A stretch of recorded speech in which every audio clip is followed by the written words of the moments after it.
श्री गोपाळ कृष्ण भगवान की जय।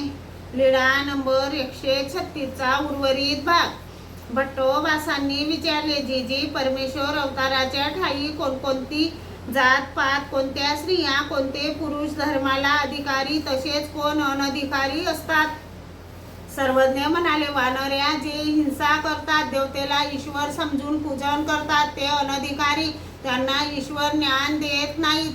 जे देवी देवतेला शरण जात नाहीत, फक्त परमेश्वराचीच एकनिष्ठ भक्ती करतात, ते अधिकारी असतात। जीव सर्व अधिकारी यावर सर्वज्ञांनी कोवडे या वाळुकाचा दृष्टांत सांगितला। कोवडे वाळुके असे, ते निर्दोष, सर्व उपयोगा जाये, तयाचे तळी होय, सांबरिये होय, कुसभिरी होय, लोणीचे होय, हिरवे खावे ये, तसे वयाने कोमळ असलेला पुरुष सर्व अधिकारी, तो कोणत्याही विधीला त्वरित तयार होतो, परमेश्वराच्या धर्माला योग्य होतो। शास्त्र काढले तर शास्त्रही काढू शकतो, वैराग्य करील तर वैराग्यही करू शकतो। परमेश्वराचे म्हटलेले ते बहुत करून त्यांच्याकडून होते। त्याने प्रेम धिकार जर जोडला तर परमेश्वर त्याला प्रेमही देतात व सर्व गोमटे घडवतात।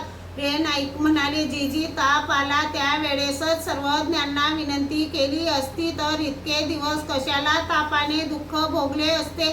ते थोडा वेळ सर्वज्ञांजवळ बसले, मग बाईसाला म्हणाले, बाई, सर्वज्ञांना गुंफेत चला म्हणून विनंती करा ना, मी नागोबाकडून उपार मागविला आहे। मग बाईसांनी सर्वज्ञांना विनंती केली, सर्वज्ञांनी विनंती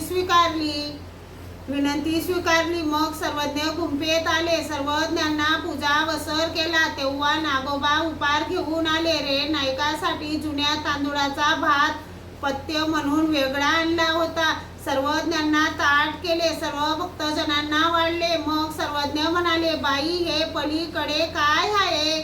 श्री गोपाळ कृष्ण भगवान की